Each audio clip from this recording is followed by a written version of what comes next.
Hello chaps, so another brew day for you. What are we making today? We're making a Dead Pony Club clone, except with a twist, and the twist is I'm brewing a double batch in one go.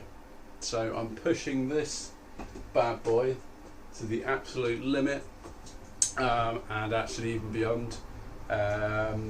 So it's going to be experimental. I apologise for any swearing ahead of the rest of the video. So I'll give you a quick looky at just how full the mash tun is at the moment. So that is the water right there, that's the edge, you can just see the bubbles coming up on the surface. So I've got currently 56 litres in there. I don't know why I put the 60 marking on, it doesn't even get to 60. I think 58 is like it maxes out at. So some of this water is going to be going in here for the sparge. I am actually going to have to dump some more water in to heat that back up. So I'm basically going to fill this right to the brim. This is 24 litres. Fill that right to the brim.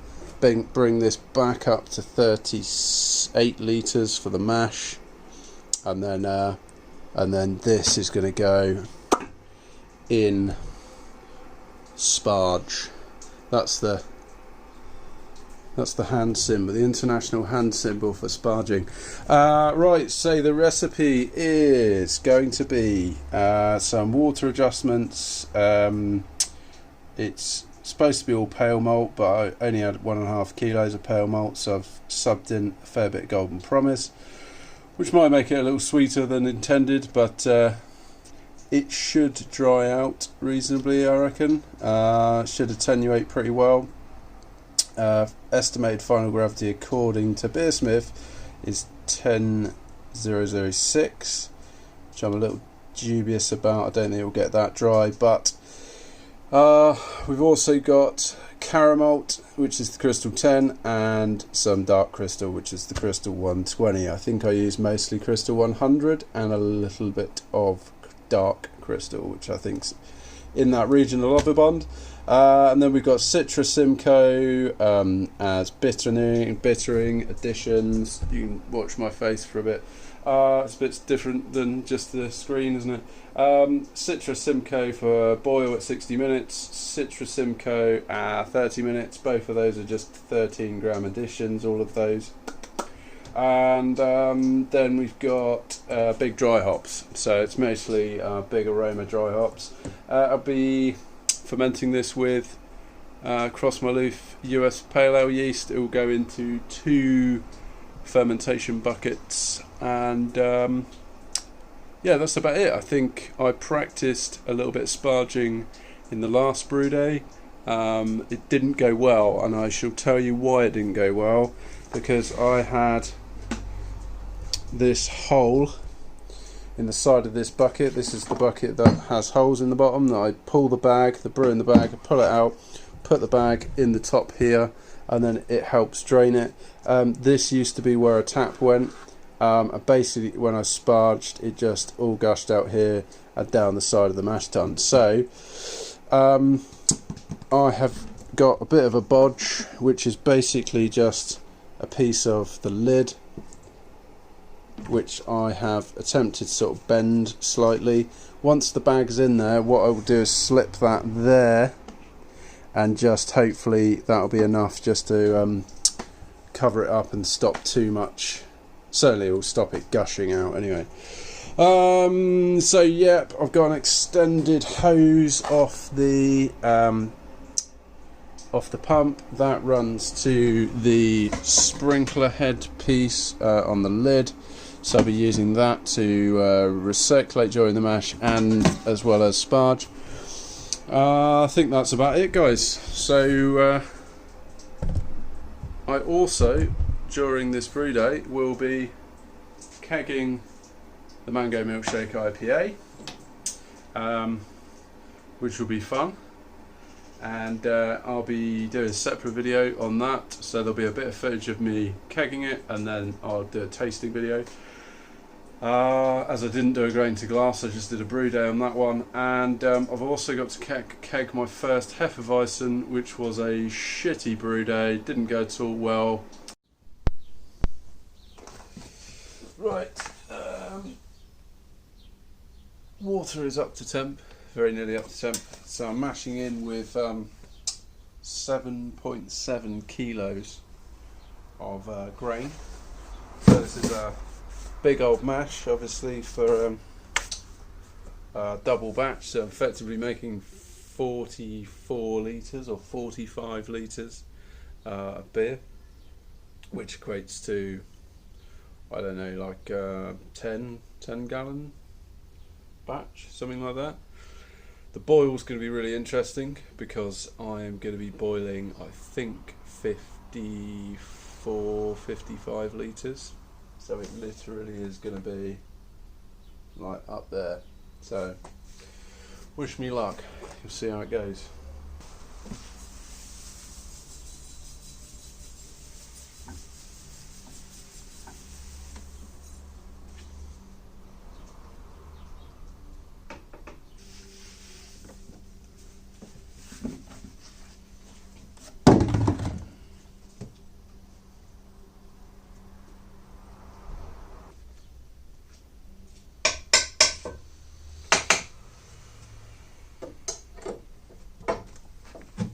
All mashed in.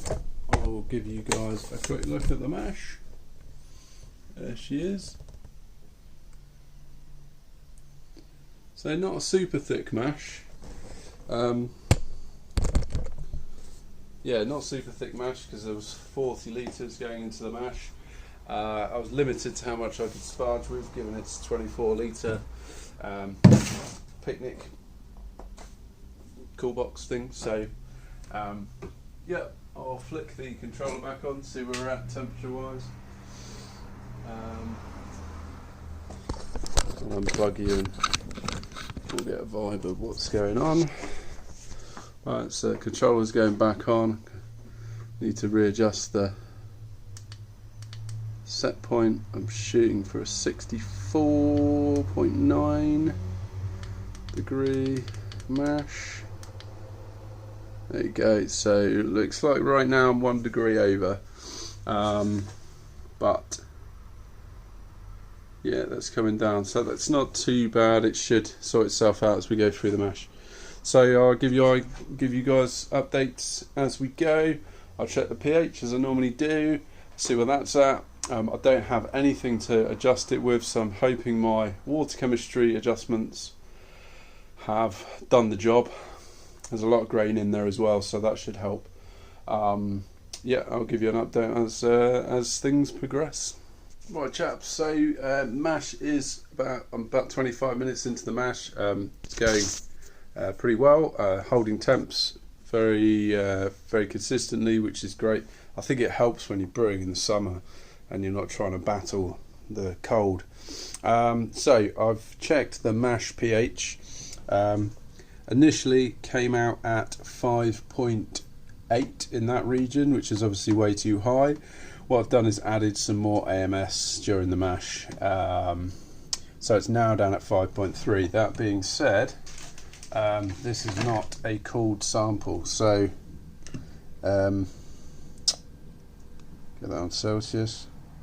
So it's up at 55 degrees still at the moment, so this will be reading lower than it actually will be. So as long as it's below 5.6, I'll be happy, which I think's really top end of the range for good conversion.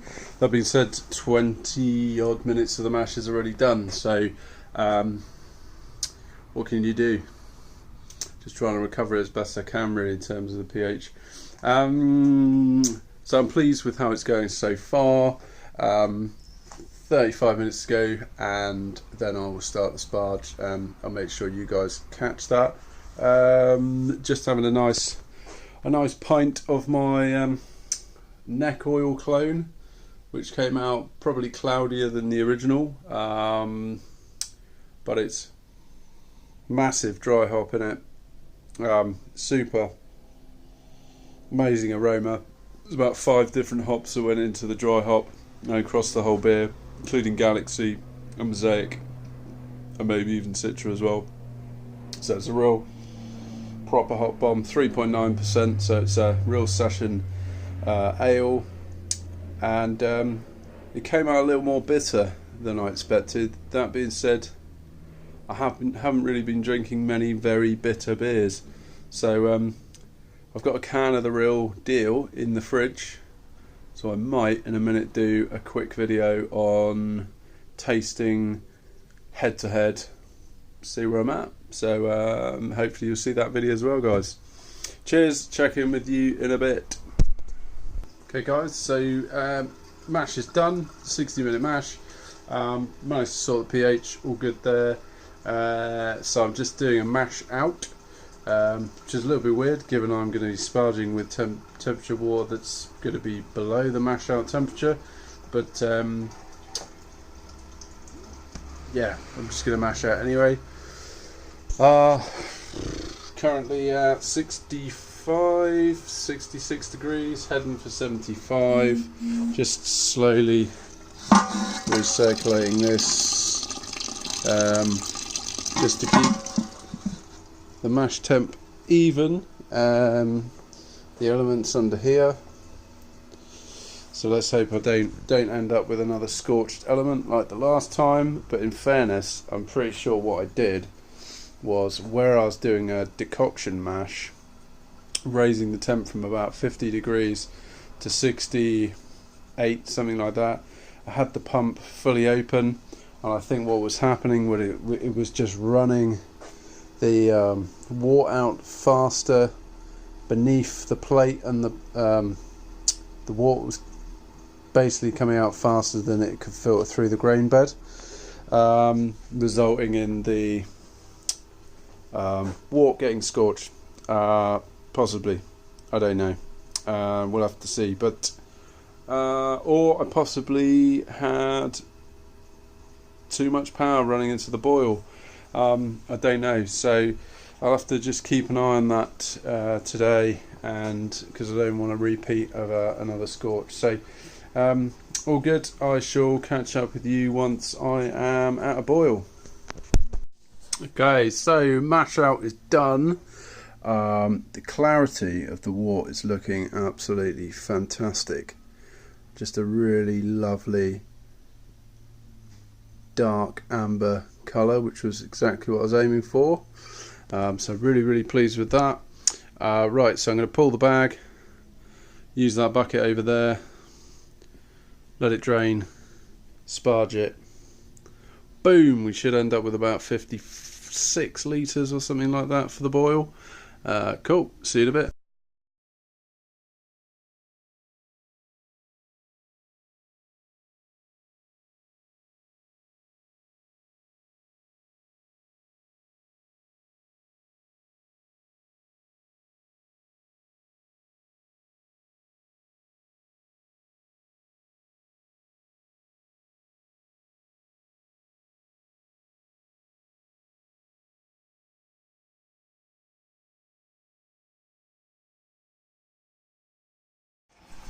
Right, so my little dam project is working pretty well compared to the last time.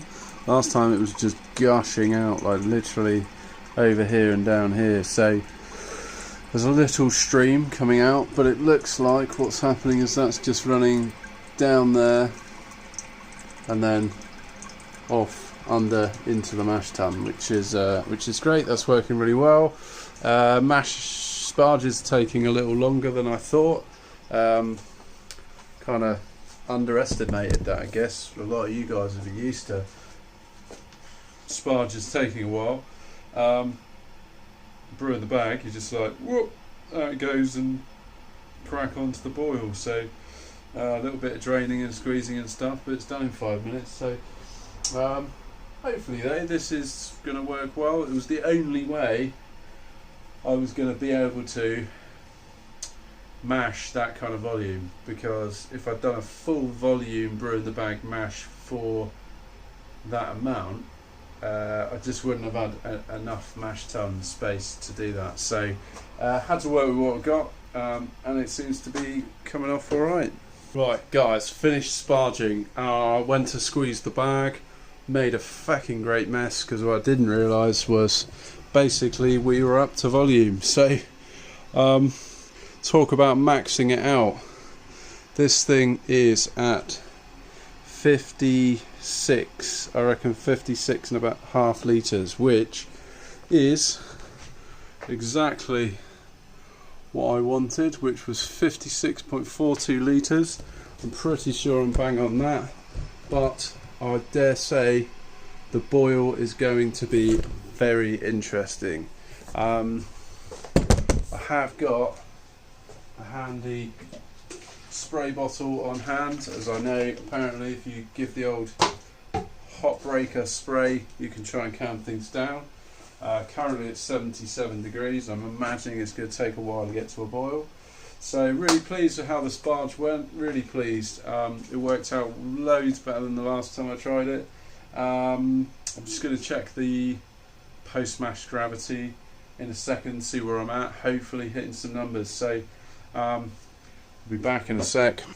Okay, here we go guys. So this is pre-boil gravity. Can anyone explain to me the difference between post-mash gravity and pre-boil gravity? Pretty sure that's the same thing. Right, I am at 10:32. I'm pretty sure I've hit the fucking number. Oh, right on the fucking nose. Let me check. Oh, post-mash gravity was supposed to be 10:30. Estimated pre-boil gravity was supposed to be 10:30. I've hit 10:32. So, pretty happy with that. No disasters yet, but there is plenty of time. Keep your fingers and your toes crossed for me. Ooh, right, managed to get to a boil without any boil over. That being said, I think we are getting close. I have to watch this like a hawk. Bear with.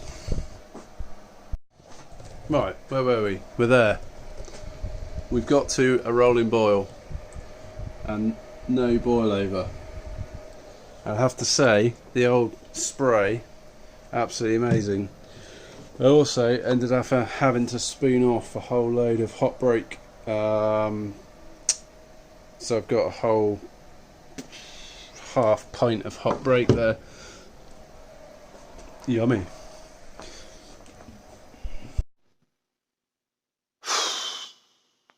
Right. So brewday's done.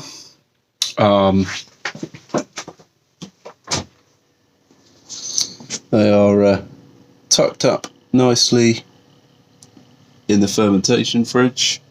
So I managed to get in total pretty much 46 litres, which is great. And I've just done the cleanup, but what a brew day.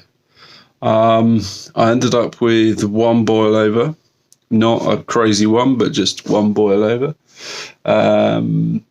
Other than that, it was a fairly seamless brew day, but I managed to keg 2 beers as well. And well, basically I needed the fermentation buckets to put the next beer in. So yeah, I didn't really have much choice. I had to keg those. So watch out for the video on the mango milkshake IPA,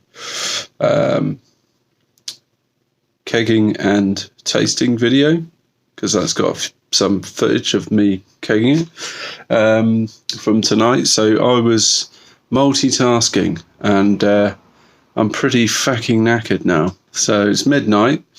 It's time to go to bed. So I shall see you guys at the next brew day or the next video.